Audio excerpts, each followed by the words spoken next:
والصلاة والسلام على النور المبين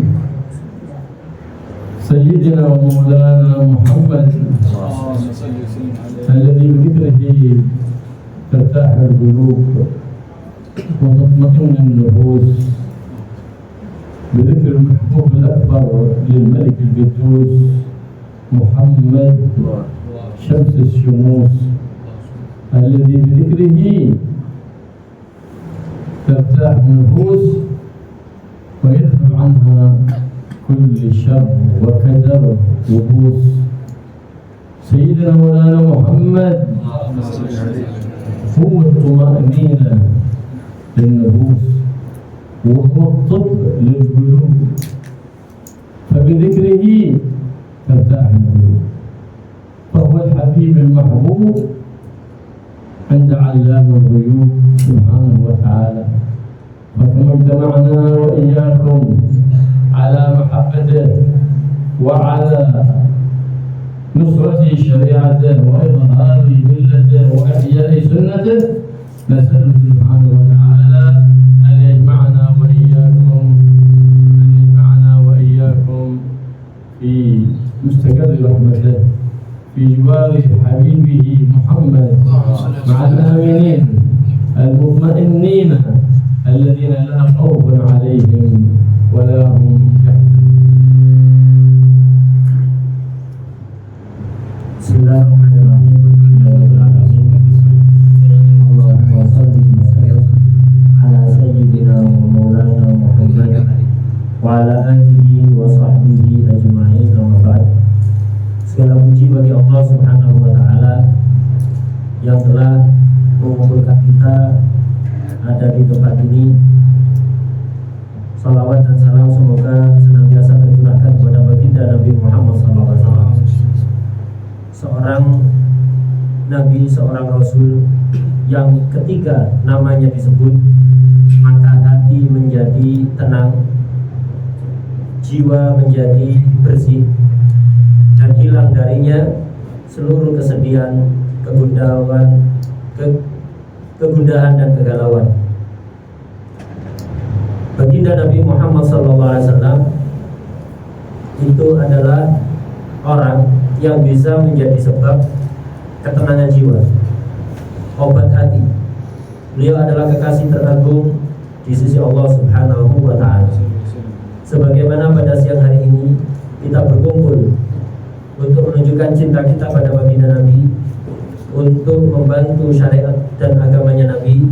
Semoga Allah kelak mengumpulkan kita bersama beliau di dalam surganya, bersama kelompok orang-orang yang aman, tentram, yang tidak memiliki rasa takut dan kesedihan sama sekali.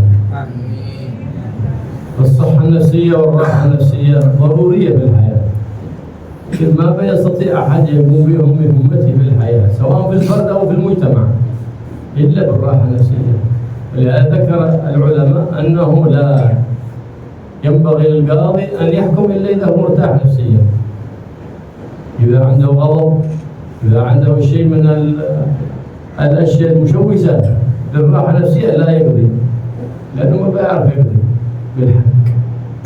والطبيب ما بيستطيع يقوم بمهمة الطب في شفاء المريض والسعي بالدواء المناسب إلا بالراحة النفسية والصحة النفسية. والمدرس والأستاذ كذلك ما بيلقي درسه على التمام وعلى الكمال إلا إذا كانت عنده راحة نفسية، بيعطي التلامذة والطلبة من العلم المكنون. وهكذا كل فرد في المجتمع لا بد له من راحة نفسية. فأنت في هذه الحياة تبحث عن الراحة النفسية، كنت عازبا فتزوجت بحثت عن الراحة النفسية. ليه؟ لأن الزواج سكن وطمأنينة، لكن فما يحصل من المشاكل في حالة الزواج إلا لعدم التهذيب والتربية وعدم تعليم الزوجين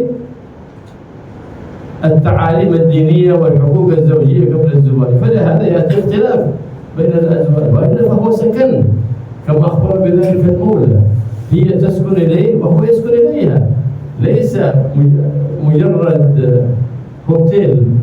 البيت ليس مجرد هوتيل يأتي للمبيت والطعام ويخرج، لا، يحصل الطمأنينة والسكن، فيأتي مهموم الرجل، أو تأتي المرأة إلى بيتها مهموم، فيجد زوج يعتني بنفسيتها ويهدئ من طبيعتها، وهو كذلك يأتي مهموم تعبان حسيا وتعبان معنويا، يجد امرأة تقوم بأمره وتهدئه فيرتاح نفسيا ويهدأ حسيا. هذا هو المقصود من الراحة الصحية النفسية، فإن دواءها من أرادها هي في كلام النبي محمد، في سيرة النبي محمد، علمنا ذلك مع الجماعة ومن الانفراد. من علمنا؟ سيد المعلمين محمد صلى الله عليه وعلى آله وصحبه وسلم. فلهذا قال الله سبحانه وتعالى: ألا بذكر الله تطمئن القلوب. ما معنى اطمئنان القلوب؟ الراحة النفسية. ما معنى اطمئنان القلوب؟ الصحة النفسية. فإذا أول الطمأنينة هي أن يطمئن قلبك بالله وبقضاء الله وبقدر الله، ويطمئن قلبك بحبيب الله وبما جاء به حبيب الله محمد صلى الله عليه وعلى آله وصحبه وسلم. وهذا هو باب الطمأنينة.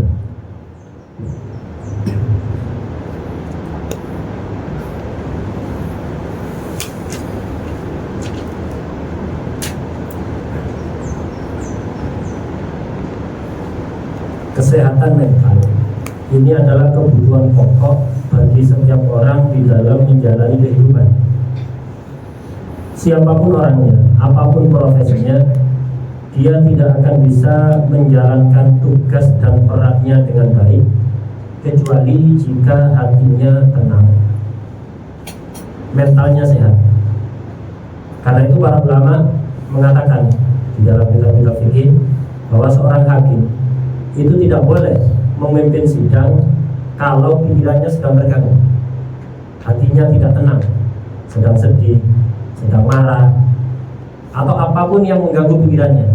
Nah, hakim yang dalam kondisi seperti itu dilarang oleh para ulama untuk memimpin sidang. Kenapa?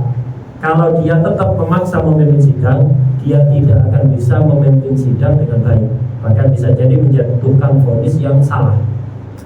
Begitu juga dokter. Kalau sedang sumpek, tidak tenang pikirannya, dia tidak akan bisa memeriksa pasien dengan baik. Ujung-ujungnya nanti memberikan resep yang tidak sesuai dengan pasien yang ditangani, dengan penyakit yang sedang dialami. Begitu juga seorang guru, seorang ustadz, dia tidak akan bisa menyampaikan ilmunya dengan baik kepada murid-muridnya jika pikirannya terganggu, mentalnya tidak sehat. Dan begitulah, setiap orang dalam hidup ini sangat perlu ketenangan jiwa. Orang yang belum memiliki pasangan, belum memiliki suami atau istri, ketika dia menikah, itu yang dicari adalah ketenangan jiwa. Karena memang pasangan hidup itu, suami atau istri, sebagaimana dijelaskan oleh Allah Subhanahu wa taala di dalam Al-Qur'an, akan menjadi sebab ketenangan jiwa. Tapi realita yang ada hari-hari ini, di akhir-akhir ini, banyak suami itu tidak mendapatkan ketentraman hati setelah menikah. Begitu juga istri tidak mendapatkan ketenangan jiwa setelah menikah. Ini sebabnya apa? Gara-gara mereka sebelum menikah tidak dibekali dengan ajaran-ajaran agama, bagaimana mestinya menjadi suami yang baik, bagaimana mestinya menjadi istri yang baik, apa saja hak-hak suami, apa saja hak-hak istri. Mereka tidak ngerti apa-apa tentang hal ini. Karena itu setelah menikah mereka tidak mendapatkan ketentraman jiwa. Padahal pernikahan itu adalah salah satu sebab kuat yang akan menyebabkan orang itu tenang, senang, damai. Ketika misalnya suami datang dari luar, pikirannya terganggu, badannya capek, pulang ke rumah, istri yang baik itu bisa menghilangkan capeknya suami dan menghilangkan kegalauan-kegalauan dan kesumpekan yang ada di pikiran suami. Begitu juga suami yang baik ketika istrinya kesal, marah, jengkel. Suami yang baik itu mampu menenangkan istrinya secara zahir maupun batin. Rumah, orang menjadi rumah tangga. Rumah itu jangan sampai hanya menjadi seperti hotel. Kalau kita nginep di hotel, itu tujuannya cuma untuk tempat istirahat, tidur, sama makan. Itu sajalah. Rumah itu jangan sampai seperti itu. Rumah itu bukan hanya tempat untuk tidur, tempat untuk makan, tapi juga tempat untuk menenangkan jiwa. Karena itu setiap anggota keluarga itu harus mampu memberikan ketenangan pada anggota keluarga lainnya. Ketika ada orang jiwanya tidak tenang, maka bagaimana cara mengobatinya? Obatnya adalah terdapat pada sabda-sabda baginda Nabi Muhammad SAW dan sejarah perjalanan hidup baginda Nabi Muhammad SAW. Allah Subhanahu wa taala berfirman, "Ala bidzikrillah tatma'innul qulub." Ketahuilah dengan mengingat Allah, dengan zikir kepada Allah, maka hati akan menjadi tenang. Ketenangan hati inilah yang dimaksud dengan kesehatan mental. Jadi dari ayat ini bisa kita paham, pintu utama untuk mendapatkan kesehatan jiwa, ketenangan hati adalah ridho terhadap ketetapan Allah apapun, dan ridho terhadap apapun ajaran yang dibawa oleh baginda Rasulullah SAW. ذكر الله سبحانه وتعالى وتلاوة القرآن والصلاة على حبيب الرحمن تجلب الطمأنينة، الصحة النفسية للإنسان. والابتعاد عن ذلك يكون غرضا للوساوس والأوهام. فلهذا يقول المولى سبحانه وتعالى: ومن أعرض عن ذكري فإن له معيشة ضنكا. ليش؟ بالبعد عنه، لأن بالبعد عن ذكر الله يتولى الشيطان. فلا طمأنينة مع وجود الشيطان، إنما الطمأنينة مع ملائكة الرحمن ومع أحباب الرحمن.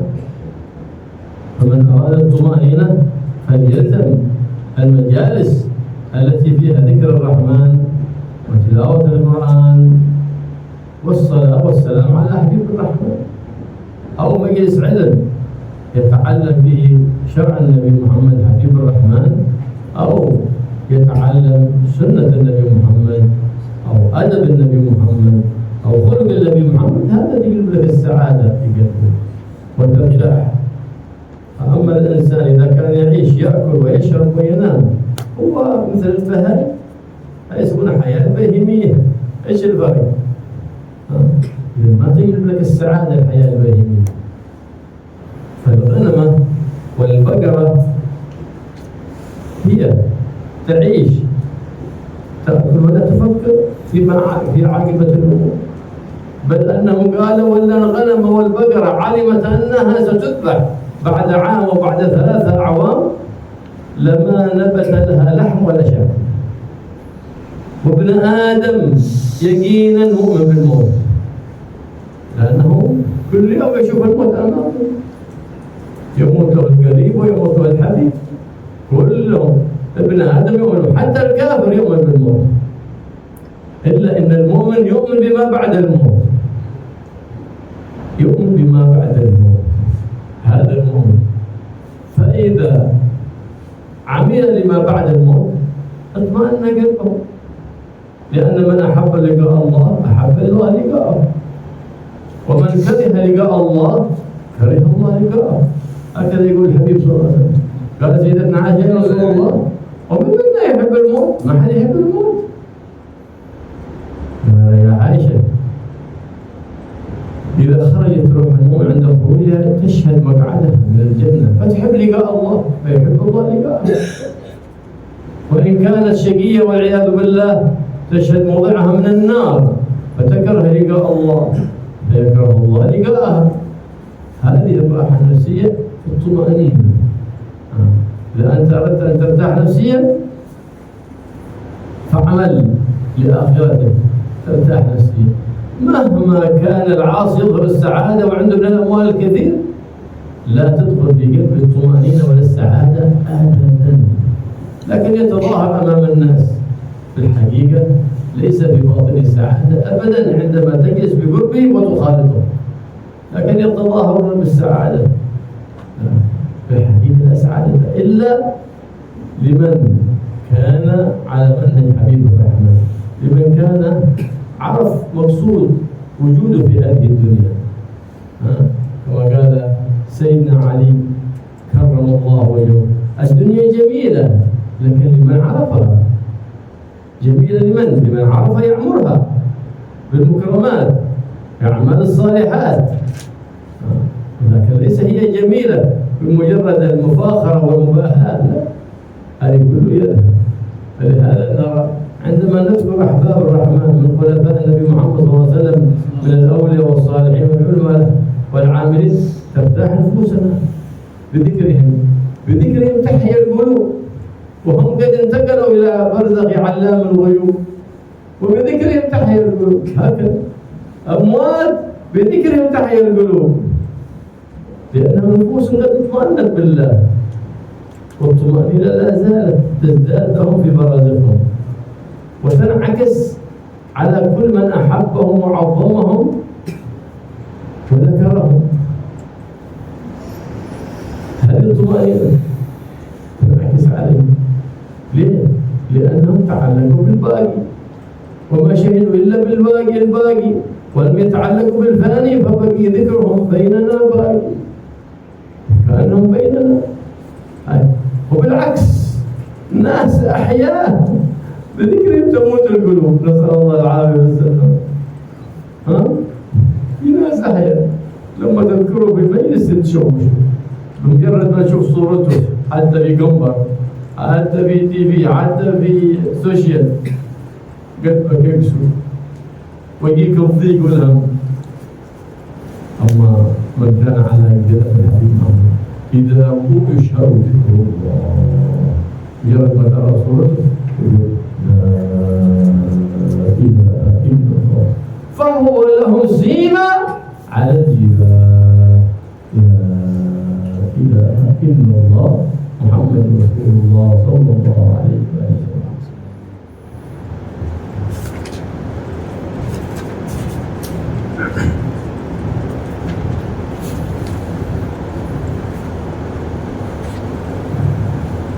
Mengingat Allah, berzikir kepada Allah, membaca Al-Quran, memperbanyak salawat dan salam kepada baginda Rasulullah SAW. Ini adalah salah satu cara untuk mendatangkan ketenangan pada jiwa kita, akan menyebabkan sehatnya mental kita.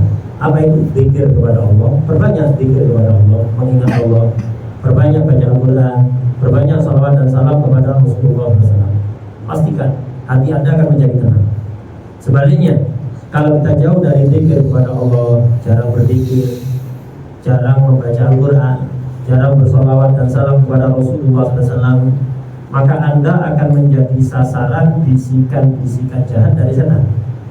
Akan muncul pikiran-pikiran yang mengganggu ketenangan jiwa Anda, sebagaimana disebutkan oleh Allah di dalam Al-Quran, wa man a'rada 'an dzikri fa inna lahu ma'isyatan dhanka.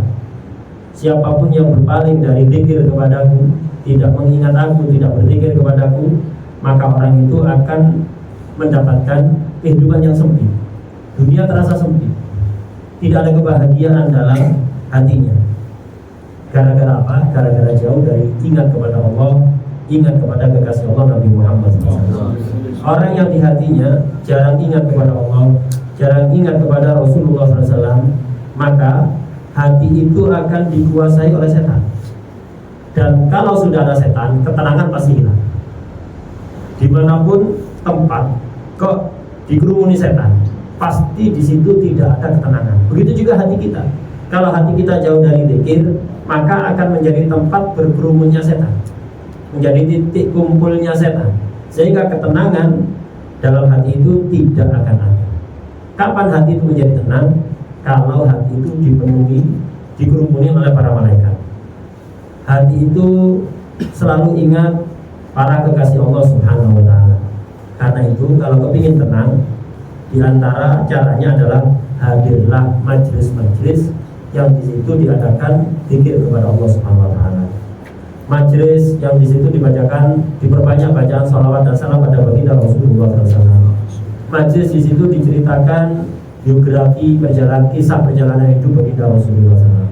Syama'il Rasulullah, artinya apapun yang berkaitan dengan Rasulullah, baik fisik maupun budi pekerti beliau. Hadiri majelis-majelis ilmu yang di situ diajarkan syariat baginda Rasulullah SAW. Di situ diajarkan sunnah-sunnah baginda Rasulullah SAW. Pastikan hati Anda akan menjadi lebih tentram. Adapun orang yang hidupnya cuma makan, minum, tidur, apa bedanya dengan binatang? Kambing juga makan, minum, tidur. Sapi juga makan, minum, tidur. Tidak mikir nanti masa depannya bagaimana, kehidupan selanjutnya bagaimana. Mereka tidak mikir. Makanya kerjanya cuma makan, minum, tidur. Seandainya binatang itu, sapi atau kambing, itu tahu nanti dia setelah gemuk akan disembelih, dia tidak akan mau makan, tidak akan tumbuh dagingnya. Tapi kita ini punya otak. Hewan dimaklumi karena tidak punya otak, tidak punya akal. Tapi kita manusia dikasih akal. Kemudian setiap hari kita melihat ada orang meninggal, dan kita semuanya, semua manusia tanpa terkecuali, muslim maupun kafir, semua meyakini pasti ujung-ujungnya akan mati. Hanya saja bedanya kalau orang mukmin itu bukan hanya percaya meyakini kematian, tapi juga meyakini ada kehidupan lain setelah kematian. Nah, kita punya akal, dan kita setiap hari melihat orang meninggal, dan kita yakin suatu saat kita akan meninggal. Setelah meninggal ada kehidupan lain. Kita harus mempertanggungjawabkan semua yang kita lakukan. Nah, ini kok kerjanya cuma makan, minum, tidur, otaknya kemana? Akalnya kemana? Dan pastikan orang seperti itu pasti gak akan bahagia, walaupun dia bergelimang kenikmatan, kaya raya, rumahnya megah, makanannya yang lezat-lezat. Kalau kita melihat sekilas sepertinya dia bahagia, tapi coba duduk ngobrol sama dia lebih lama, dengarkan curhatan-curhatannya, Anda akan pasti mendapatkan kesedihan dalam hati. Orang seperti itu tidak akan bahagia. Kenapa? Karena di hatinya jauh dari zikir Allah, tidak mengerti tujuan hidup. Orang itu kalau mengerti tujuan hidup, tahu bahwa setelah kematian ada kehidupan lain, kemudian dia selalu mempersiapkan diri untuk bagaimana caranya bahagia nanti di kehidupan yang akan datang. Orang seperti inilah yang akan bahagia, baik selama masih hidup atau ketika ajal akan menjemput, dia akan bahagia. Sebagaimana dalam hadis Rasulullah SAW pernah menjelaskan bahwa barang siapa yang kepingin ketemu Allah, maka Allah pun kepingin ketemu dia. Sebaliknya, orang yang tidak kepingin, tidak suka untuk ketemu Allah, Allah juga tidak suka ketemu dia. Ketika Rasulullah SAW menyampaikan hal ini, Sayyidah Aisyah merasa heran, wahai Rasulullah, apa ada emangnya orang yang tidak kepingin berjumpa dengan Allah Subhanahu wa Ta'ala? Rasulullah kemudian menjelaskan, tidak semua orang, wahai Aisyah, hanya orang-orang mukmin yang selama hidupnya selalu beramal ketaatan untuk mempersiapkan kebahagiaan setelah kematian, dia yang akan bahagia ketika akan meninggal. Dia yang selalu ingin ketemu Allah Subhanahu wa Ta'ala. Kenapa? Sebelum meninggal Allah akan menampakkan tempatnya yang nanti akan ditempati di surga, sehingga dia kepingin ketemu Allah secepat mungkin. Sebaliknya, orang yang kafir, orang yang celaka, yang jauh dari Allah Subhanahu wa Ta'ala, ini sebelum meninggal akan ditunjukkan tempatnya nanti di neraka, sehingga dia takut untuk mati, tidak kepingin ketemu Allah Subhanahu wa Ta'ala. Akhirnya Allah pun tidak senang pada orang tersebut. Jadi di antara cara bagaimana caranya kita bisa memiliki mental yang sehat, hati yang tenang, bahagia, selalulah beramal untuk akhirat. Orang yang ahli maksiat, pastikan dia tidak akan ada kebahagiaan dalam hati. Pastikan ya, walaupun secara zahir dia penuh dengan kemegahan, sepertinya bahagia, hakikatnya tidak akan ada kebahagiaan, dijamin. Coba duduk lama sama mereka, coba ngobrol sama mereka. Orang yang secara zahir itu kaya raya, tapi dia suka maksiat, jauh dari ketaatan kepada Allah, dia tak akan bahagia dalam hatinya. Mungkin dia sering menikmati makanan dan seterusnya, tapi tidak bahagia. Hatinya itu tidak pernah merasakan bahagia. Orang yang bahagia itu hanyalah orang yang di hatinya penuh dengan rasa cinta dan rindu kepada baginda Nabi Muhammad SAW dan mengerti tujuan hidup. Sayyidina Ali bin Abi Thalib pernah mengatakan bahwa dunia ini indah, tapi tidak untuk semua orang. Bagi orang yang mengerti hakikat dunia, bahwa dunia ini hanyalah tempat ladang untuk mengumpulkan hasil panen sebanyak-banyaknya yang nanti panen di akhirat. Dunia indah hanya untuk orang-orang seperti itu yang mengerti hakikat dunia. Kemudian termasuk penyebab orang itu mendapatkan ketenangan jiwa adalah sering menyebut-nyebut para penerus baginda Rasulullah SAW, wali-walinya Allah, para ulama yang mengamalkan ilmunya. Mereka itu tidak usah kita memandang wajahnya, tidak usah kita mendengar ceramahnya, menyebut nama mereka saja itu akan mendatangkan ketenangan dalam hati. Kenapa? Mereka orang-orang pilihan Allah ini hatinya sangat berbahagia. Kenapa? Di dalam hatinya hanya ada Allah SWT dan kekasih Allah baginda Rasulullah SAW. Hatinya tenang, hatinya bahagia. Nah, ketika namanya disebut, lah kebahagiaan yang ada pada mereka itu nular pada orang yang menyebut. Karena itu menyebut nama orang soleh itu akan mendatangkan kebahagiaan dalam hati kita. Mereka walaupun sudah meninggal, orang soleh baik yang masih hidup atau sudah meninggal, walaupun sudah meninggal, kalau kita menyebut nama mereka, menziarahi mereka, mencintai mereka, hati kita yang mati, yang sakit berubah menjadi hidup, menjadi sehat. Kenapa? Ya karena mereka di hatinya adalah orang-orang yang memiliki hati yang sehat. Sebaliknya, kadang-kadang ada orang masih hidup, tapi kalau namanya disebut bikin sumpah. Fotonya kelihatan, foto ini fulan. Bikin sumpah, fotonya dilihat bikin sumpah. Namanya kalau disebut itu dalam satu majelis mengganggu ketenangan jiwa kita. Kenapa? Mereka ini orang-orang yang di hatinya ada kebahagiaan. Mereka orang-orang yang jauh dari Allah Subhanahu wa Ta'ala. Di antara tanda-tanda walinya Allah itu adalah ketika mereka dilihat, kita itu otomatis akan ingat kepada Allah, akan menyebut la ilaha illallah Muhammadur Rasulullah sallallahu alaihi wasallam.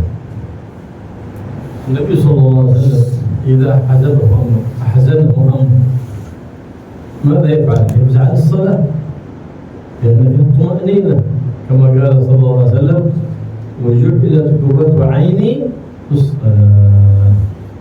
الطمأنينة قرة عيني يعني جعلت الطمأنينة النفسية في الصلاة. العجب كل العجب لمن أراد أن يكلم الله ماذا يفعل؟ يسبغ الوضوء ويدخل الصلاة. فإن من أسبغ الوضوء وصلى ركعتين لله لم يحدث فيهما نفسه غفر الله له ما تقدم من ذنبه. وسن لنا النبي محمد صلى الله عليه وسلم صلاة قضاء الحاجة إذا أصبت بهم، أصبت بمشاكل، شيء كدرت حالتك النفسية من مكدورات الحياة وما أكثرها. إذا المؤمن لا يخلو من علة مرض ظاهر أو باطن أو قلة حاجة أو فقر أو شيء يحتاج إلى أمر حسي أو معنوي أو ذلة يبتلى بواحد يؤذيه إما يسبه أو يشتمه حتى في السوشيال ميديا. لابد المؤمن له من هذا. ليه؟ لأنه له أجر عند الله كثير كما قال صلى الله عليه وسلم أمر المؤمن كله أجر، حد يؤذيك تحصل لك أجر، قال حتى الشوكة يشاكها يحو بذلك أجر من الله سبحانه وتعالى.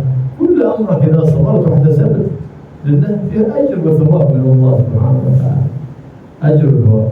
ندب لنا النبي محمد صلى الله عليه وسلم صلاة قضاء الحاجة، نزلت بك حاجة مهمة شيء شوش عليك مشكلة صلي قضاء الحاجة. لنا المشاورة وندب لنا الاستخارة. فقال صلى الله عليه وسلم ما خاب من استخار. يعني معنى الاستخارة تشاور الله صلى الله عليه وسلم على سنة الاستخارة لا إله إلا الله أكبر، ثم إذا فرجها أستغفرك يا رب في هذا الأمر، إن كان لي صالح يسر لي، ما لي صالح أصرف معنا يا رب بجاه صلاة الاستخارة. ثم المشاورة تشاور من له عقل، من له رأي وليس له فيك مصلحة، لا تشاور. الذي له فيك مصلحة لا تشاور. ليه؟ لأنه يقول بحسب مصلحته فيه. لا تشاور من له فيك مصلحة، ربما غرض منك مال أو نحو ذلك، فلا تشاور من هؤلاء. ليه؟ لأنهم لا يعرفون الصدق في المشورة. وقد قال صلى الله عليه وسلم المستشار مؤتمن ولا أمانة لمن كان هواه في غير ما جاء به حبيب الله ومصطفى محمد بن عبد الله صلى الله عليه وآله وسلم. وصلاة الحاجة ربما لهم إنسان في 50 في 60 ما بدأ صلى صلاة قضاء الحاجة. ما بدأ ليش؟ سنة النبي محمد صلى الله عليه وسلم قضاء الحاجة مهما كانت المشكلة. المؤمن يؤمن بالله مهما صبت عليه المشاكل صب مثل المطر، ما هي من رحمة الله، لأنه ظن جميل في الله. والمولى يقول أنا عند ظني عبدي بي فليظن بي ما شاء. إن كنت تظن بالله أنه ما بيريك إلا خير فلن ترى في حياتك إلا خير، ولا في برزخك إلا خير، ولا في آخرتك إلا خير. فحسن الظن بالله سبحانه وتعالى تفوز بخير الدنيا وخير الآخرة. ويسأل قضاء الحاجة تسبق. جاء رجل إلى النبي محمد صلى الله عليه وسلم وهو جالس بين أصحابه كالقمر بين النجوم الزهر. يا رسول الله، فمر رجل أعمى، يا رسول الله ادعو الله أن يرد لي بصري، أعمى ما أستطيع والطريق فيها الحجارة وفيها الشوك. فقال اصبر إن شئت تصبر ولك الجنة. قال يا رسول الله ادعو الله أن يرد لي بصري وأن يدخلني الجنة. بغيت الجنة وبغيت بصري يرجع. فقال وأصبر الوضوء. معنى أصبر الوضوء يصلي وضوء حسن بشروطه وفروضه وسننه، ثم صلي ركعتين لله تعالى. ايش من ركعتين هذه؟ صلاة سنة قضاء الحاجة. ركعتين صلي ركعتين سنة قضاء الحاجة لله تعالى، وتذكر هذه الحاجة في قلبك الله أكبر، وتقرأ سورة الكافرون خلاص أو أي سورة، ولها كيفيات كثيرة، هذه أقل الكيفية. فذهب الرجل وصلى الوضوء وصلى ركعتين بحضور وخشوع. معنى لا تحدث نفسك فيهما إلا بما أنت فيه، أي ما هو أنت فيه من الصلاة، أي بحضور وخشوع، لا تفكر في غير ذلك في أثناء الصلاة. ثم إذا سلمت من الصلاة فاحمد الله وصلي على حبيب الله مصطفى محمد بن عبد الله صلى الله عليه وسلم. يا رب اللهم إني أتوسل إليك وأتوجه إليك بنبيك محمد نبي الرحمة. يا حبيبي يا رسول الله إني أتوجه بك إلى الله، أو إني أتوسل بك إلى الله في قضاء حاجتي هذه وهي كذا كذا كذا كذا بأن ترضى وهي كذا كذا. ثم تقول بعد ذلك اللهم شفع حبيبك محمد صلى الله عليه وسلم فيا، اللهم شفعه فيا. فتختم الدعاء بالحمد والصلاة على حبيب الله محمد صلى الله عليه وسلم. الرجل فعل ما أمر به النبي محمد صلى الله عليه وسلم. قال الراوي راوي الحديث قال فرجع الرجل إلى المجلس الذي نحن فيه بين يدي رسول الله صلى الله عليه وسلم وقد أرد الله له بصره. حتى عن المجلس ما انتهى مع النبي صلى الله عليه وسلم، وقال رد الله بصره. حديث صحيح عن النبي محمد صلى الله عليه وسلم، وفيه توسل بالنبي محمد صلى الله عليه وسلم. يا من ينكر التوسل بسيد الأولين، هذا السنة من سنن سيد المرسلين، التوسل بالحبيب الرؤوف الرحيم محمد. التوسل مشروع في شرعنا، لكن جاء الناس أعداء الإسلام وجاء ناس بعداء عن سيد الأنام محمد صلى الله عليه وسلم، قالوا لا تتوسلوا بالنبي محمد صلى الله عليه وسلم. لأن الزهاد شرع النبي محمد. الله يجلب عنا الأمر والأحزان والهموم والمشاكل، ويجعلنا وإياكم دائما في فرح وفي سرور وفي حبور وفي نور. النبي محمد صلى الله عليه وسلم هذا يقول لبلال: يا بلال أرحنا بها، أرحنا بها يا بلال. إذا جاوبت الصلاة يقول: أرحنا بها يا بلال. وهذا الطمأنينة، الطمأنينة بتكلم ربك. كم رقم حق ربي؟ بتصل على ربي بجوال، كم رقم الجوال حق ربي؟ الصلاة أصلي وبصلي 2 وبصلي 4 وبصلي 10.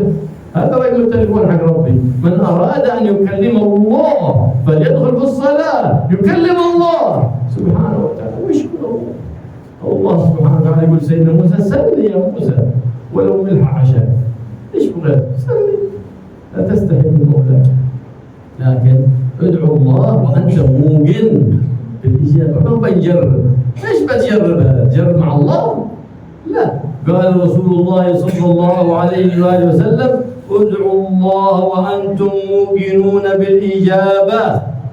موقن بالإجابة، وأنه ما ألهمني الطير إلا وهو يجيب دعوتي. فإذا دعوت الله سبحانه وتعالى لا تخر عن 3: إما أن يعجل لك الإجابة في دنياك، وإما أن يرفع عنك من البلاء بقدر ذلك الدعاء، وإما أن يؤخره لك في آخرته. فقال: يوم القيامة تكشف خزائن من الأجور عظيمة. يقول: يا رب ايش هذه أعمال ما عملتها؟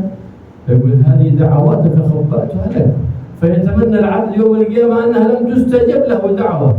فلهذا يقول الحبيب صلى الله عليه وسلم: الدعاء مخفى العبادة.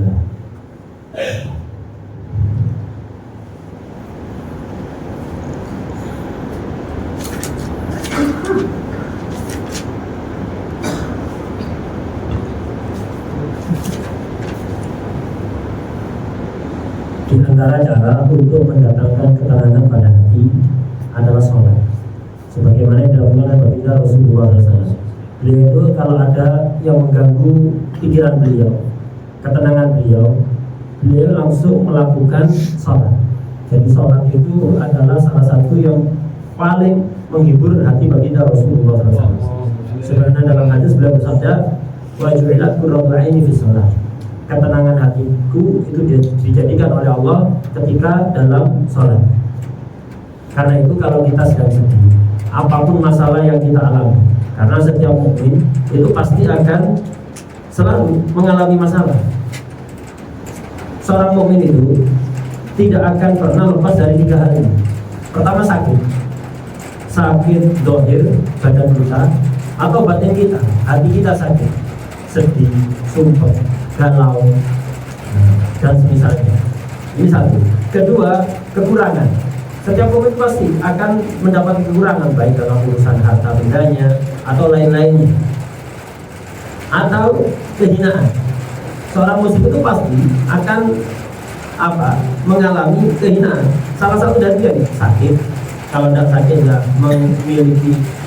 mengalami kekurangan atau kehinaan. Ada orang yang merendahkan dia, mencaci maki dia, menyakiti perasaannya dia. Mukmin itu dalam hidupnya tidak akan lepas dari salah satu tiga. Kenapa? Karena Allah ingin memberi pahala sebanyak-banyaknya kepada orang mukmin atas yang dia alami dari 3 hal tadi. Nah, ketika mengalami hal ini, tidak usah sedih, tidak usah galau, cukup lakukan sholat hajat. Ini perintah dari baginda Rasulullah SAW. Lakukan sholat hajat. Gak usah sedih ketika dihina orang secara langsung atau melalui media sosial. Ketika sakit, ketika mengalami kekurangan, tidak usah berlarut-larut dalam kesedihan. Lakukan nasihat baginda Rasulullah SAW agar datang ketenangan dalam hati kita, yaitu melakukan sholat hajat. Bagaimana sholat hajat? Cara sholat hajat itu banyak caranya. Dia tadi menjelaskan yang paling minimal. Ketika Anda punya masalah apapun itu yang mengganggu pikiran Anda, membuat Anda bersedih, maka lakukan sholat hajat. Caranya Pertama, wudhu yang sempurna. Artinya wudhu yang sempurna ini lakukan wudhu wajib-wajibnya, sunnah-sunnahnya, syarat-syaratnya, wudhu yang benar. Kemudian setelah wudhu segera sholat. Dan selama wudhu dan selama sholat jangan mikir yang lain, fokus minta kepada Allah hajat Anda. Fokus, Anda ingin apa? Ingin minta apa kepada Allah? Ada kesedihan, ada sakit, ada yang lain. Fokus ke situ sudah. Wudhu yang khusyuk, sholat yang khusyuk. Sholatnya cukup 2 rakaat. Rakaat pertama baca qul ya ayyuhal kafirun, rakaat kedua baca qul huwallahu ahad. Fatihah dan kafirun yang pertama, rakaat kedua Fatihah dan qul huwallahu ahad. Yang khusyuk. Kemudian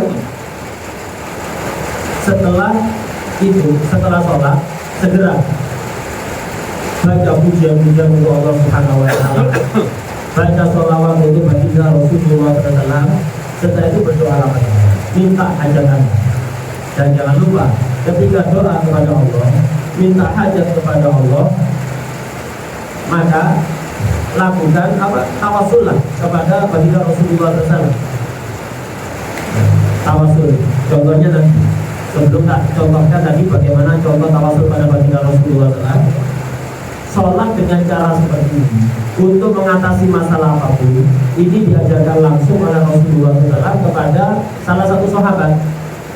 Pernah ada satu sahabat itu matanya buta, dulunya bisa melihat, kemudian kemampuan yang melihat itu hilang menjadi buta. Dia lewat dia datang menemui baginda Rasulullah SAW. Waktu itu baginda Rasulullah sedang bersama para sahabat, bagaikan purnama yang begitu terang benderang, yang dikelilingi oleh bintang-bintang. Itu baginda Rasulullah SAW. Nah, orang buta ini mengatakan pada Rasulullah SAW, memohon pada Rasulullah, ya Rasulullah, doakan saya agar Allah berkenan mengembalikan penglihatan saya. Rasulullah menasihati, sabar saja, tidak apa-apa meskipun buta, tapi nanti kamu dapat surga. Oh ya Rasulullah, saya punya dua-duanya. Jadi Rasulullah menawarkan, sabar saja, nanti kamu dapat surga. Rasulullah, tolong doakan saya dapat dua-duanya, mata saya kembali, penglihatan saya kembali, dan nanti di akhirat saya dapat surga.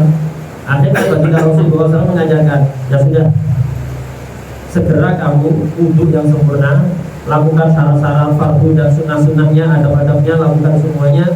Kemudian lakukan sholat 2 rakaat. Nah, sholat 2 rakaat ini yang namanya sholat hajat. Kalau punya masalah apapun, itu segera sholat hajat, wudhunya yang sempurna, lakukan sholat hajat 2 rakaat yang khusyuk. Banyak orang sudah umur 50, 60 belum pernah seumur hidup melakukan sholat hajat. Jadi keliru. Mestinya kita setiap punya masalah langsung sholat hajat. Setiap punya masalah, gak usah curhat ke orang, curhat ke Allah. Langsung telepon Allah. Berapa nomor telepon ini? Nomor telepon ini gak pakai nomor telepon, gak pakai aplikasi apapun, langsung sholat. Jadi kalau kepingin telepon Allah, kepingin curhat kepada Allah, lakukan sholat hajat. Sesering mungkin setiap punya masalah sholat hajat. Jangan sampai kita gak pernah seumur hidup sholat hajat. Nah, Rasulullah menasihatkan, udah kamu wudhu yang sempurna, lakukan sholat hajat 2 rakaat, dan niatkan dalam hati apa hajat kamu selama wudhu, selama sholat yang khusyuk, jangan mikir yang lain. Baca tadi itu Fatihah dan qul ya ayyuhal kafirun rakaat pertama, rakaat kedua Fatihah dan Al-Ikhlas. Ini minimalnya, banyak cara yang lain, cukup melakukan minimal ini saja. Kemudian setelah itu berdoalah kepada Allah yang khusyuk, baca dulu pujian-pujian untuk Allah, kemudian bersolawat kepada Rasulullah SAW, kemudian bertawassullah, berdoalah, minta hajatmu kepada Allah, tapi dengan cara tawassul. Katakan begini, Allahumma inni atawassalu ilaika wa atawajjahu ilaika bihabibika Muhammad sallallahu alaihi wasallam. Ya Allah, sesungguhnya aku memohon kepadamu dan bertawassul kepadamu melalui kekasih terakhirmu baginda Nabi Muhammad SAW. Ya Habibi ya Rasulullah, inni atawassalu bika ila Rabbi fi qada'i hajati hati. Wahai kekasihku, wahai Rasulullah SAW, sesungguhnya aku tawassul dengan Anda kepada Tuhan Anda Allah Subhanahu wa taala agar Allah mengabulkan hajatmu, yaitu sebutkan hajat Anda. Yang dulu kepingin segera ketemu pasangan, sebutkan. Kepingin segera dikasih pasangan, yaitu suami yang soleh atau istri yang solehah, atau sakit ingin segera diberi kesembuhan. Kemudian setelah menyebutkan hajat Anda, Allahumma syafi habibaka Muhammad fina. Ya Allah, terimalah syafaat kekasihmu Nabi Muhammad SAW untuk. Setelah itu tutup dengan pujian kepada Allah dan salawat pada baginda Rasulullah SAW. Ini caranya salat hajat. Nah, orang buta tadi itu yang kepingin penglihatannya kembali, diajari ini oleh baginda Rasulullah SAW, yang salat hajat kemudian tawassul pada Rasulullah SAW. Gak lama dia setelah dinasihati langsung pulang, langsung melakukan apa yang dinasihatkan Rasulullah SAW. Balik lagi, Rasulullah masih belum bubar dari majelisnya tadi itu bersama para sahabat, belum bubar. Orang tadi yang datang buta dinasihati oleh Nabi langsung dilakukan, balik lagi sudah normal lagi penglihatan. Barokah apa? Barokah salat hajat, barokah doa, barokah tawassul kepada Rasulullah SAW. Jadi dalam berdoa itu kita tawassul melalui Rasulullah SAW biar mudah dikabulkan oleh Allah. Tawassul ini ajaran baginda Rasulullah SAW. Kalau ada orang mengingkari perbuatan tawassul, itu menandakan dia sama sekali tidak paham syariat dan sunnah baginda Rasulullah SAW. Kemudian apa? Sholat qada'ul hajat tadi itu lakukan untuk hajat apapun. Apapun hajat Anda kepada Allah SWT, lakukan dengan cara yang tadi. Insya Allah akan mengabulkan, tapi dengan syarat juga. Ketika Anda berdoa minta pada Allah, itu yang yakin bahwa Allah akan mengabulkan hajat Anda. Jangan Anda doa tapi ragu, kira-kira mustajab apa enggak? Kira-kira nanti dihasil apa enggak? Tidak. Ketika Anda berdoa, yakinlah bahwa Allah akan mengabulkan doa Anda. Itu yang harus dilakukan dalam doa. Sebagaimana sabda Rasulullah SAW, "Qulillah wa anta mungkin bil ijabah." Doalah kepada Allah, mintalah kepada Allah, disertai hati yang yakin bahwa Allah akan mengabulkan. Dan Allah itu senang kalau hambanya berdoa. Punya perlu apapun, sekecil apapun, minta kepada Allah, Allah itu senang. Allah pernah memerintahkan Nabi Musa, "Ya Musa, salni walau min ha'asya." Wahai Musa, mintalah kepadaku walaupun hanya sekedar garam untuk makan malam. Jadi minta garam itu kita diperintahkan untuk minta kepada Allah. Jadi semakin sering kita berdoa kepada Allah, walaupun hal-hal yang kelihatannya sepele, kita akan semakin mendatangkan ridho Allah Subhanahu wa ta'ala. Yang jelas, doa itu pasti dijabahi oleh Allah. Tidak ada doa yang tidak dijabahi. Orang muslim berdoa pasti diijabahi oleh Allah Subhanahu wa ta'ala. Doa ini sangat istimewa. Dikatakan dalam hadis, doa mukhul ibadah. Inti ibadah itu adalah doa. Karena itu disukai oleh Allah. Dan setiap doa pasti dikabulkan oleh Allah. Pasti, tidak ada doa yang tidak dikabulkan. Cuman ijabah dari Allah itu ada 3 poin. Ada kalanya kita minta hajat kita dan dikasih persis oleh Allah di dunia. Misalnya orang sakit, minta diberi kesembuhan, langsung diberi kesembuhan di dunia oleh Allah SWT. Ada kalanya.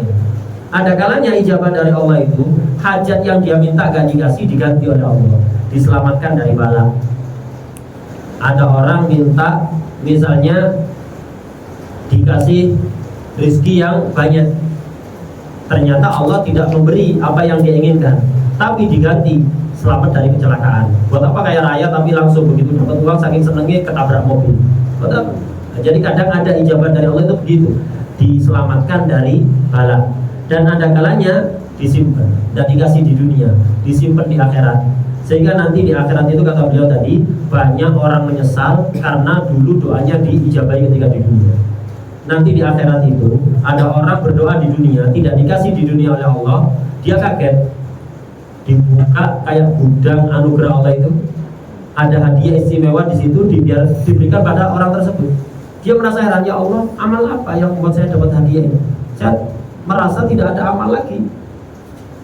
Akhirnya Allah mengingatkan, bukankah kamu dulu pernah doa minta ini, tidak aku kasih? Oh iya benar ya Allah, lain ganti. Akhirnya dia menyesal, ya Allah tahu gitu, mending dulu nggak usah dijabahi seluruh doa saya ya Allah. Kalau tahu satu doa saja balasannya istimewa seperti ini ketika gak dijabahi di dunia. Seandainya dulu kau tidak pernah mengijabahi doaku ya Allah, tentu akan lebih banyak lagi kenikmatan yang didapatkan. Nah, jadi intinya tadi beliau menjelaskan kalau kita punya masalah apapun yang mengganggu pikiran kita, maka lakukan diantaranya biar dapat ketenangan sholat, karena sholat itu akan mendatangkan ketenangan. Rasulullah SAW itu punya tukang adzan namanya Sayyidina Bilal. Nah nanti kalau waktunya iqamat, Rasul tak nyuruh, hei Bilal, qomat. Tidak begitu. Rasul kalau nyuruh Bilal untuk qomat, Sayyidina Bilal untuk qomat, itu beliau mengatakan, arihna biha ya Bilal. Wahai Bilal, tenangkan hatiku dengan sholat. Ini berarti kode agar supaya Sayyidina Bilal segera iqamat. Kenapa Nabi pakai bahasa ini? Tenangkan aku dengan sholat, wahai Bilal. Karena ketenangan hati baginda Rasulullah SAW itu terdapat pada sholat. Karena itu setiap ada masalah apapun, segera sholat, khususnya sholat hajat dengan cara tadi yang diajarkan. Kemudian juga kalau kita punya rencana apapun, beliau tadi motif hadis mafaqaban istikharah, selalulah sholat istikharah, tidak akan rugi, tidak akan menyesal orang yang selalu istikharah. Kalau punya rencana apa-apa, jangan langsung sholat dulu 2 rakaat, sholat istikharah agar diberi yang terbaik. Setelah sholat istikharah, berdoalah pada Allah, ya Allah, kalau memang yang aku inginkan ini itu baik untukku, maka mudahkan ya Allah. Tapi jika tidak baik, maka palingkan ya Allah, ganti dengan yang baik. Kemudian juga yang tidak kalah penting, kalau kita punya masalah itu harus selalu musyawarah, minta saran. Jangan hanya mengandalkan kecerdasan sendiri. Punya rencana apapun, minta musyawarah, minta saran. Siapa yang kita mintai saran? Jangan sembarang orang. Yang dimintai saran orang yang memang layak untuk dimintai saran. Itu akalnya sempurna. Satu. Kedua, kalau minta saran itu mintalah saran kepada orang yang tidak punya kepentingan apapun kepada kita. Karena nasihatnya pasti akan dia berusaha memberikan nasihat yang maslahat untuk kita. Beda kalau orang punya kepentingan kepada kita, baik urusan harta benda atau yang lain, maka nasihatnya dia tidak akan amanah. Nasihatnya dia akan disesuaikan dengan kepentingannya dia, karena dia punya kepentingan. Jadi kalau minta saran, mintalah saran kepada orang yang akalnya sempurna dan tidak punya kepentingan apapun kepada kita. Rasulullah SAW agar ma yakun al-'abd muqaddir wa sajid. Ya Allah, ashraf al-'ata' an tadallul lillah. Ay kullama tadallalta lillah wa tawada'ta lillah wa inkasarta lillah, takun aqrab ila Allah subhanahu wa ta'ala. لهذا بعض الأنبياء يقول للحاج محمد أين أجدك يا رب؟ قال تجدني عند منكسرة قلوبهم من أجلي لله سبحانه وتعالى. ومن أراد أن تحسن حالته النفسية والسعادة الروحية فعليه أن يجلب السعادة لغيره، يجلب الله السعادة. من أحسن لغيره أحسن الله إليه. يجلب السعادة لغيرك، يجلب الله لك السعادة في بيتك. ومن الأسباب التي تظهر على الإنسان الهموم والغموم الصلاة على النبي محمد صلى الله عليه وسلم بهذه الصيغة: اللهم صل على سيدنا محمد، اللهم صل على سيدنا محمد، اللهم صل عليه النبي الأمي وعلى آله وصحبه وسلم، وأذهب حزن قلبي في الدنيا والآخرة. اللهم صل على سيدنا محمد وآله وصحبه وسلم، وأذهب حزن قلبي في الدنيا والآخرة 400 مرة. يذهب الله حزن القلب ببركة الصلاة على محبوب القلوب محمد صلى الله عليه وآله وسلم. كذلك مما علمنا إياه النبي محمد صلى الله عليه وسلم في الدعاء الذي يذهب عنك الحزن ويحول حزنك إلى سعادة وفرح، وهو هذا الدعاء: اللهم إني أسألك بكل اسم هو لك سميت به نفسك أو أنزلته في كتابك أو علمته أحدا من خلقك أو استأثرت به في علم الغيب عندك أن تجعل القرآن العظيم ربيع قلبي ونور بصري وجلاء حزني وذهاب همي وغمي. هذا الدعاء من أتى به أبدل الله حزنه بالأفراح. كذلك علمنا النبي محمد صلى الله عليه وسلم دعاء سيدنا يونس فقال أنه يبدل الله به الحزن إلى فرح من وضب عليه 3 صباحا و3 مساء لا إله إلا أنت سبحانك إني كنت من الظالمين. والذي عليه عمل السلف الصالح يأتون بها الذكر لا إله إلا أنت سبحانك إني كنت من الظالمين 40 مرة بعد صلاة الوتر. ومما علمه أبو بكر بن عبد الله العطار لتلميذ الحبيب علي بن محمد بن حسين الحبشي بعد صلاة الوتر يا حي يا قيوم لا إله إلا أنت سبحانك إني كنت من الظالمين 40 مرة. ففيها فوائد كثيرة عجيبة لمن واظب عليها. هكذا الإنسان ينبغي له أن يتحصن بالرحمن ويسعى في الخير للناس.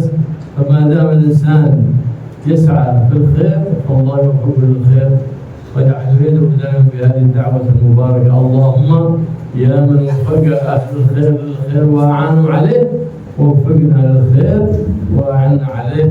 الله يجعلنا وإياكم مجتمعين على الخير ويبعد عنا كل شر وكل ضيق ويقرب منا من كل خيار ويبعد عنا وعن كل شرار وشر ما تأتي به الليالي أيام الليالي بجاه النبي محمد المختار صلى الله عليه وآله وصحبه وسلم والحمد لله رب العالمين. Sholat itu adalah media untuk mendekatkan diri kepada Allah SWT, khususnya ketika sujud. Dalam hadis dijelaskan seorang hamba itu akan memiliki kedudukan paling dekat kepada Allah SWT ketika dia sedang sujud. Kenapa kok sujud? Karena sujud itu menunjukkan ketawaduan. Siapapun yang di hatinya dipenuhi tawadhu, maka semakin dekat kepada Allah SWT. Semakin tawadhu, maka akan semakin dekat kepada Allah Subhanahu wa ta'ala. Orang itu ketika merasa tidak punya daya apapun, merasa hina rendah di hadapan Allah, saat itulah orang itu akan sangat dekat kepada Allah Subhanahu wa ta'ala. Sebagian nabi itu ada yang bertanya kepada Allah Subhanahu wa ta'ala, "Aina ajiduka ya Rabb?" Di mana aku akan mendapatimu wahai Allah, wahai Tuhanku?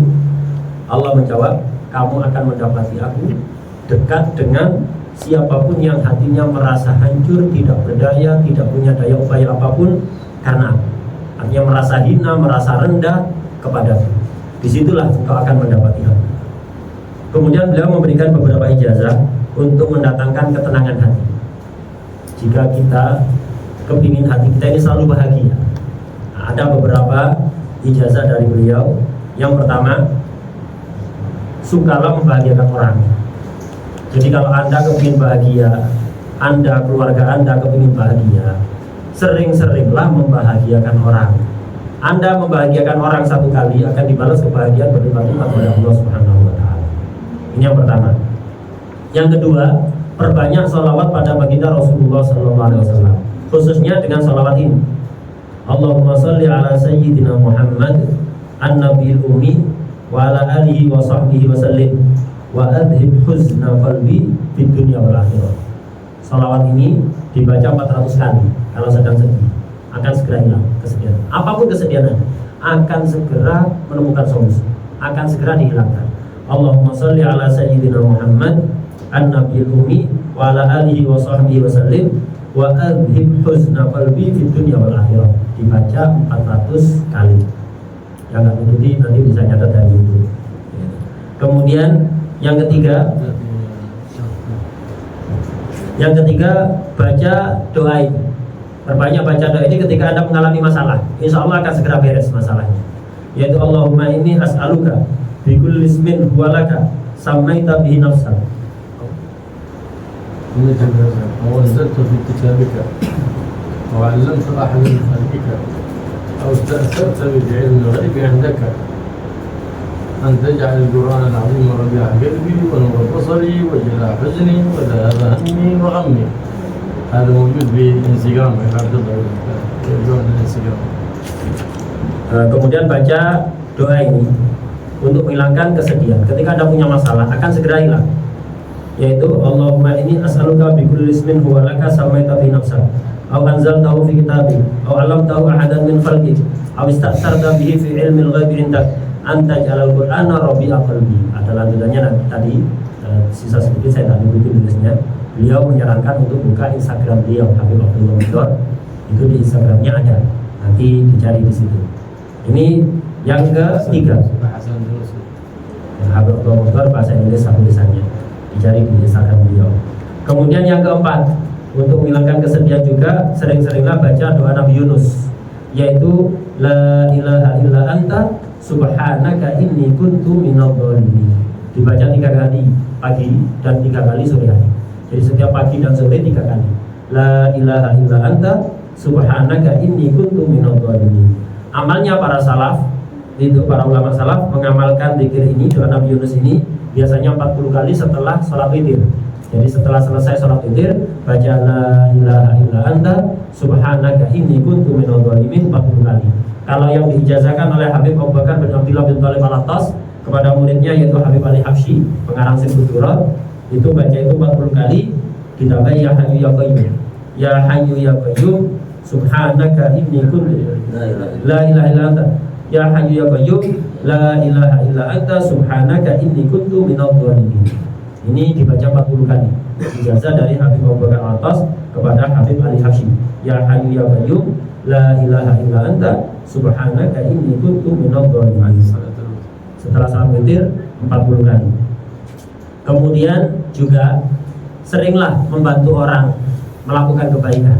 Seringlah berusaha mendatangkan kebaikan pada orang lain, agar supaya Anda selalu mendapatkan kebaikan dan dibantu untuk menjadi orang yang baik oleh Allah SWT. Setiap kita itu harus punya niat yang kuat dan sering-seringlah berdoa agar dimudahkan melakukan kebaikan. Di antara dengan doa ini, Allahumma ya man wafaqa alal khairil khair wa ana'um alaih wafiqna lil khair wa a'inna alaih. Allahumma ya man wafaqa alal khair lil khair wa ana'um alaih. Ya Allah, wahai zat yang selalu memberikan pertolongan kepada orang-orang baik untuk melakukan kebaikan, membantu mereka untuk melakukan kebaikan, wafiqna lil khair wa a'inna alaih. Bantulah hamba dan tolonglah hamba untuk melakukan kebaikan.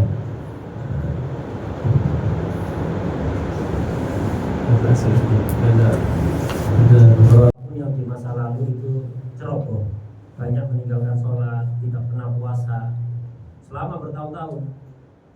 Maka kewajiban dia ketika ingin bertobat adalah mengqadha sholat yang dulu ditinggalkan, puasa yang dulu ditinggalkan. Kalau dia mengetahui hitungan pasti jumlah sholat dan puasanya, jelas itu yang diqadha. Tapi jika dia tidak tahu berapa jumlah sholat dan puasa yang ditinggalkan, berapa tahun, maka qadhalah sesering mungkin sampai Anda punya dugaan kuat bahwa utang Anda telah lunas. Jadi qadhalah sebanyak mungkin juga, sebanyak mungkin qadha. Rutin setiap hari qadha, puasa misalnya, sholat, gitu. Sering-sering qadha. Sampai berapa? Sampai Anda punya dugaan kuat bahwa hutang sholat Anda sudah lunas. Jadi pakai perkiraan, pakai dugaan.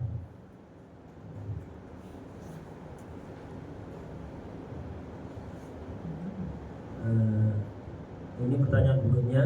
Pada ODGJ, orang dengan gangguan jiwa, ada perbedaan pandangan tentang penyebabnya.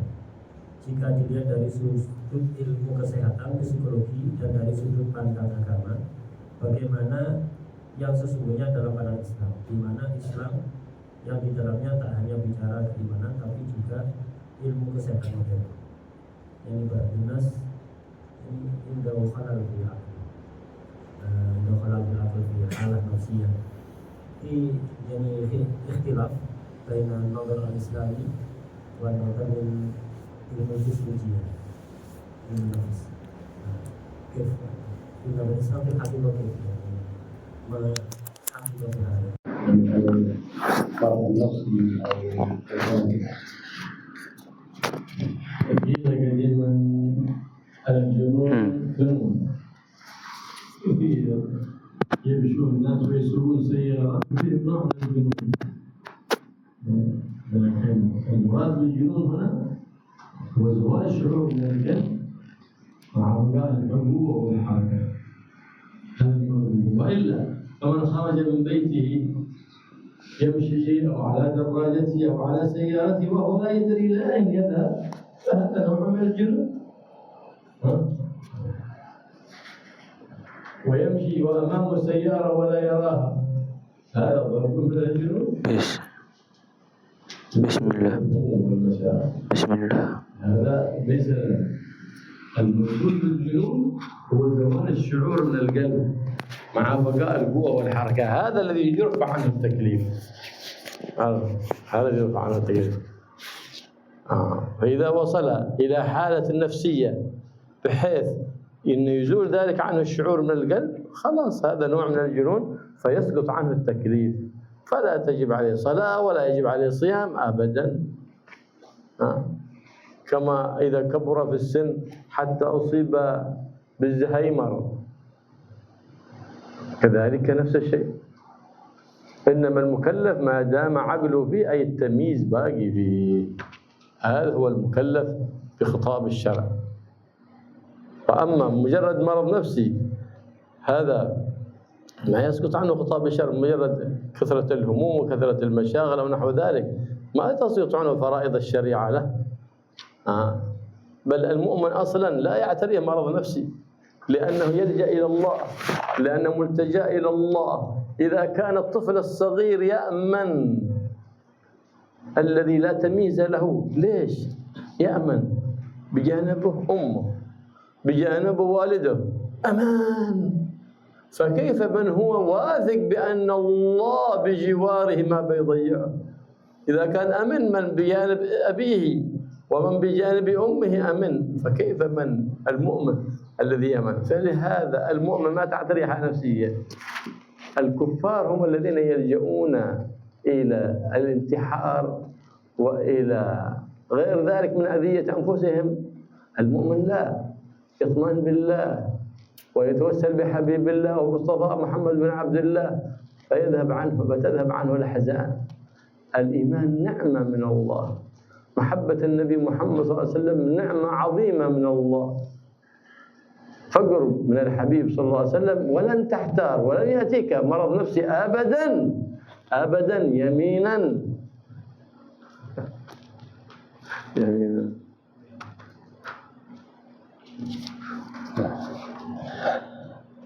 Jadi kata beliau, di dalam Islam itu ada yang namanya gila. Orang gila itu tidak mukallaf, tidak wajib sholat, tidak wajib puasa, dan tidak terkena kewajiban lainnya. Tapi yang dimaksud orang gila yang tidak wajib melakukan apa-apa ini, yaitu orang yang memang sudah akalnya itu hilang. Jadi akalnya hilang, tapi tetap tenaga tetap punya, tetap bisa gerak, tidak seperti orang pingsan. Tapi akalnya hilang total sudah, tidak berfungsi sama sekali. Ini yang apa? Tidak terkena taklif, tidak terkena kewajiban maupun larangan agama. Akan tetapi dikatakan oleh pepatah kuno, al-junun funun.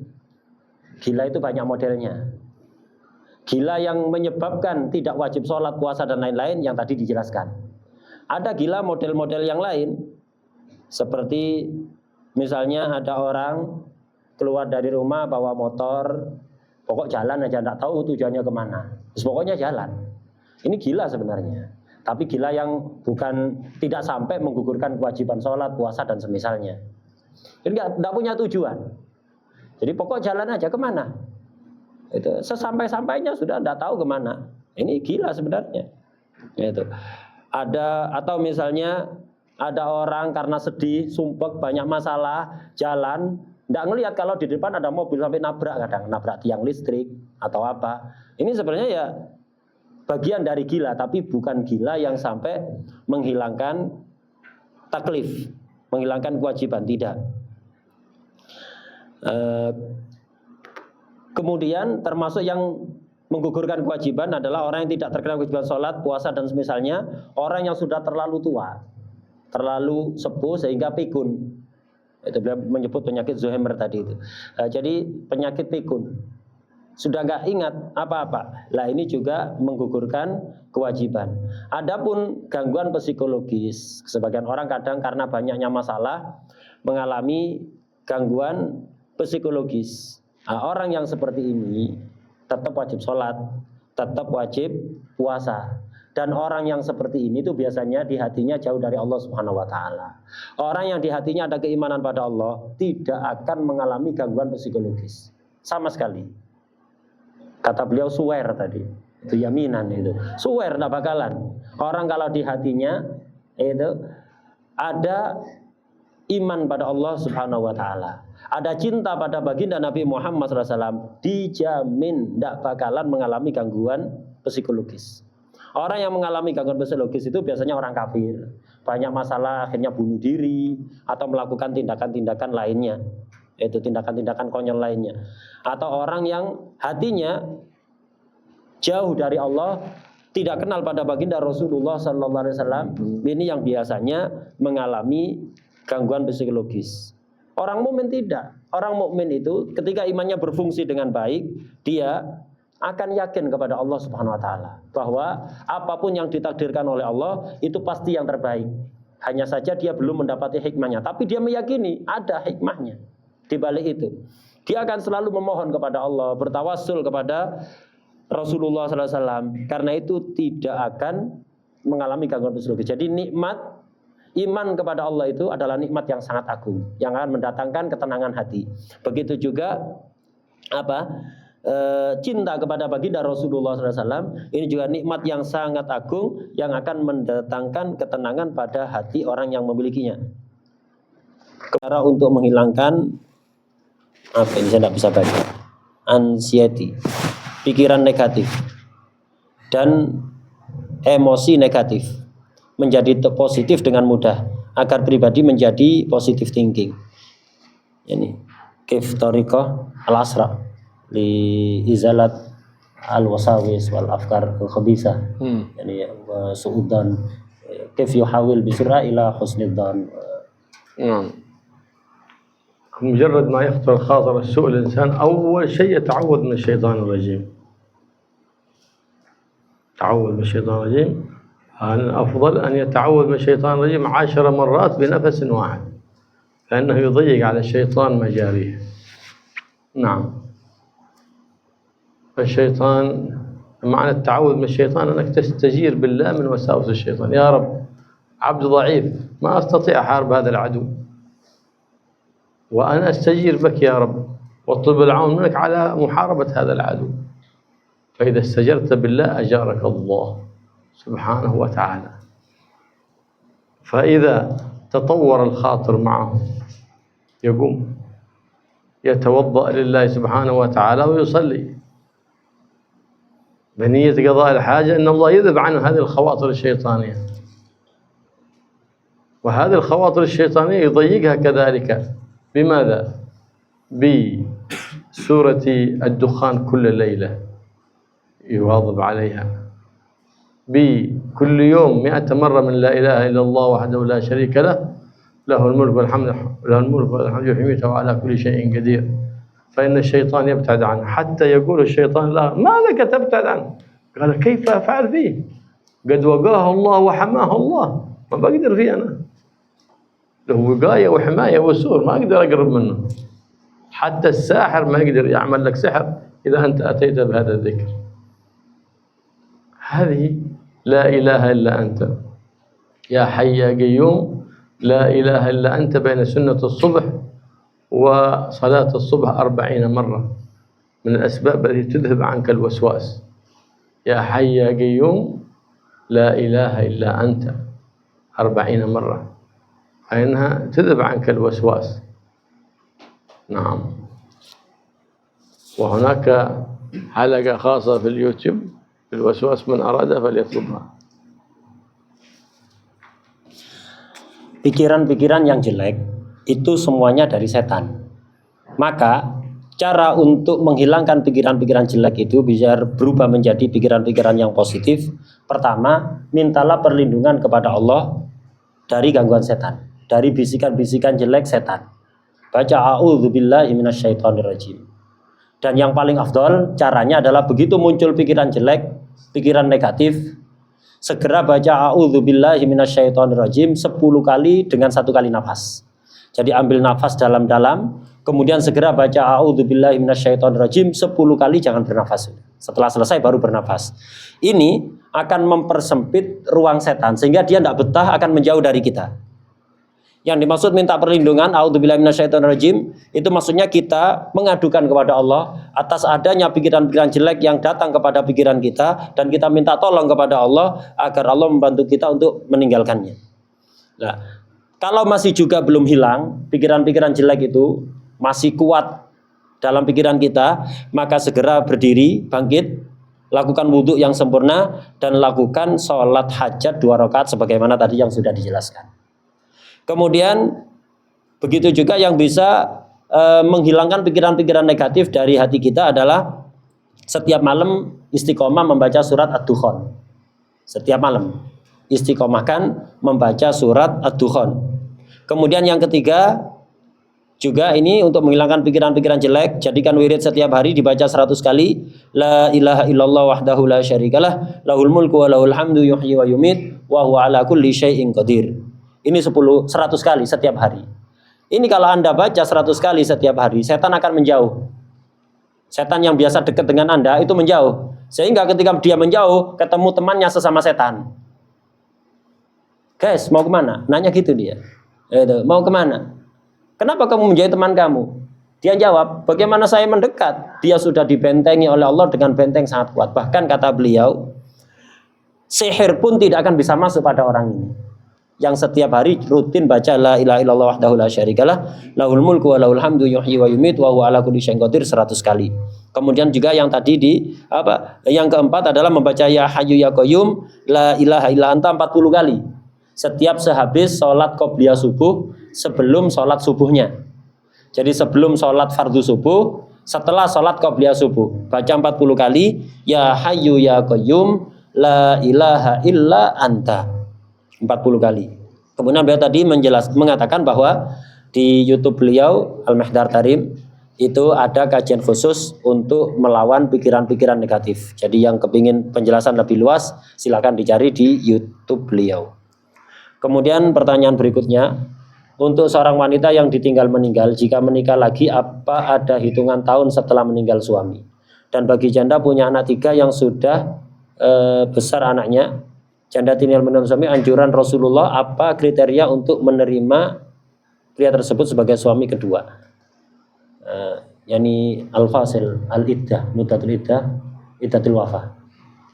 Yas'alan iddatul wafah, kam muddah iddatul wafah. عدة الوفاة بنص القرآن. عدة الوفاة بنص القرآن. إن كانت من ذات حمل فبوضع الحمل.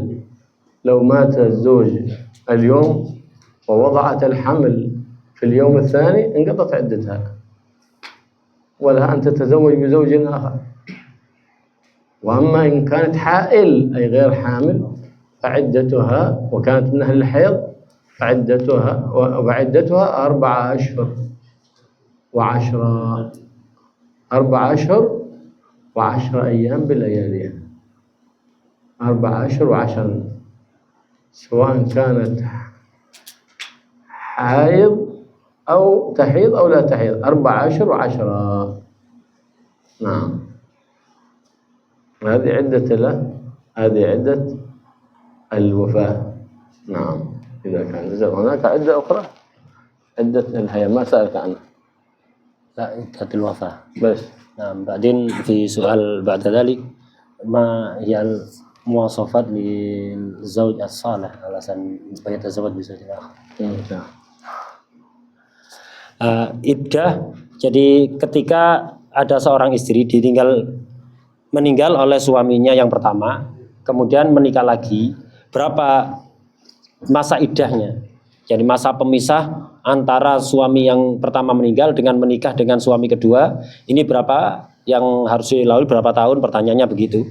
Jawabannya dilihat.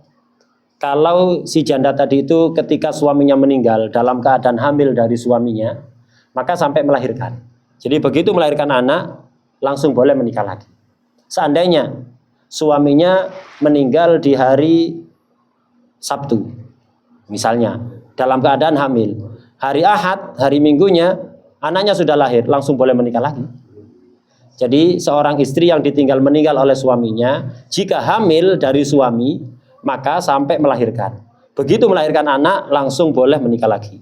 Tapi jika tidak hamil dari suami, maka harus menunggu sampai 4 bulan 10 hari. Jadi jika tidak hamil, nunggu dulu 4 bulan 10 hari. Baik wanita ini masih mengalami menstruasi atau tidak ada bedanya.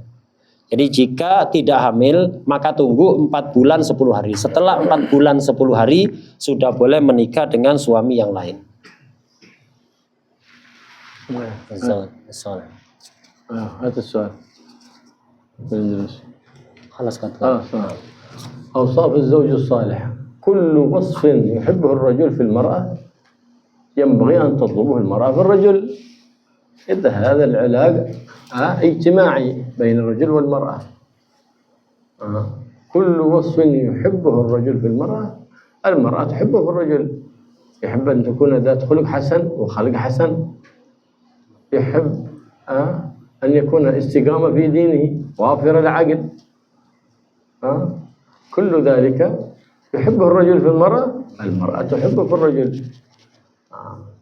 فلهذا المرأة إذا أرادت تزوج اللهم ارزقني زوجا صالحا تجمل في الطلب ولا تعين ولا ينبغي تقول لا بغيت طوله 1.5 متر أو 2 مترين واللون كذا لا لا لا لا لا لا لا, لا.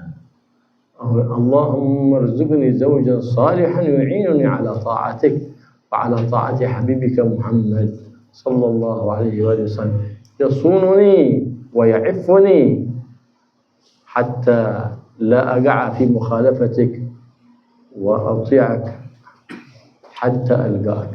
هكذا ينبغي المرأة أن تدعو الله سبحانه وتعالى. ومما يسهل لها ذلك أن تأتي بهذه الآية وأذن في الناس بالحج يأتوك رجالا رجالا رجالا 7 مرات ثم تكرر كذلك 7 مرات هذه الآية رجالا رجالا رجالا رجالا. وهناك أشياء إن شاء الله يكفي هذا. Kata beliau tadi kriteria pria yang ingin dijadikan suami kedua itu apa? Kata beliau, ya setiap sifat yang disenangi oleh seorang laki-laki dari perempuan, begitu juga hendaknya perempuan mencari calon suami yang memiliki sifat-sifat itu. Nah, jadi diantaranya kalau ingin mencari calon suami, begitu juga ketika mencari calon istri, maka carilah yang akhlaknya baik, yang agamanya baik, istiqomah, yang akalnya sempurna. Nah, ini yang paling utama. Kemudian tidak apa-apa nyari yang cantik, nyari yang tampan. Itu. Tapi yang jadi yang beliau sebutkan pertama tadi akhlaknya yang baik dan istiqomah, menjaga agamanya. Dan silahkan mencari apa yang Anda sukai dan jangan lupa untuk berdoa. Kalau berdoa global saja kata beliau, baik laki-laki ingin mencari istri yang solehah atau perempuan ingin mencari suami yang soleh, ini cukup ya Allah karuniakan kepada hamba suami yang soleh atau istri yang solehah yang bisa membantu hamba untuk taat kepadamu dan taat kepada kekasihmu Nabi Muhammad SAW, yang bisa membantu hamba untuk menghindari perbuatan-perbuatan yang melanggar ajaran, melanggar syariatmu. Begitu saja, global, tidak usah didetailkan. Termasuk kesalahan dalam doa adalah mendetailkan, ya Allah karuniakan kepadaku suami yang tampan, yang tinggi badannya sekian, berat badannya sekian, hidungnya model begini, kemudian ini begini. Nah, itu doa yang salah. Khawatirnya nanti malaikatnya jengkel, disuruh buat sendiri sampean itu. Jadi jangan, tidak usah diperinci, itu tidak usah diperinci. Kemudian juga ini ada ijazah dari beliau bagi seorang perempuan yang kepingin segera dikaruniai suami yang soleh. Ini untuk yang perempuan, yang untuk laki-laki tidak dijazahkan tadi. Ini untuk yang perempuan kalau kepingin segera mendapatkan pasangan suami yang soleh, sering-sering baca ayat ini 7 kali. Wa adzin fin nasi bil haji ya'tuka rijalan. Nah, rijalannya diulang 7 kali. Wa adzin fin nasi bil haji ya'tuka rijalan rijalan rijalan rijalan rijalan rijalan rijalan. Kalimat rijalan diulang 7 kali, kemudian diulang dari awal sebanyak 7 kali juga. كذلك مما يسهل هذا المواظبة على قراءة سورة النور ودعاء سيدنا موسى عليه السلام رب إني لما أنزلت إلي من خير فقير. Begitu juga kalau kepingin segera dikarunia suami yang soleh, rutinkan membaca surat An-Nur. Surat An-Nur dirutinkan setiap hari dan bacalah doanya Nabi Musa. Sering-sering baca doanya Nabi Musa, Rabbi inni lima anzalta ilayya min khairin faqir. Rabbi inni lima anzalta ilayya min khairin faqir. Sering-sering dibaca ini. كثير جدا. كيف نخلص كله؟ ها؟ وصلهم ولا ناخذهم معنا بعدين يتابعونها باليوتيوب حقنا على اليوتيوب أحسن. أقول لهم بعدين ناخذ الأسئلة كم كثير هذا كثير جدا جدا جدا. عادي كمان وش ما أقول فناخذه معنا بعدين يتابعونها نعطيهم الموقع حقنا حق اليوتيوب نشوف لكم مباشر إن شاء الله.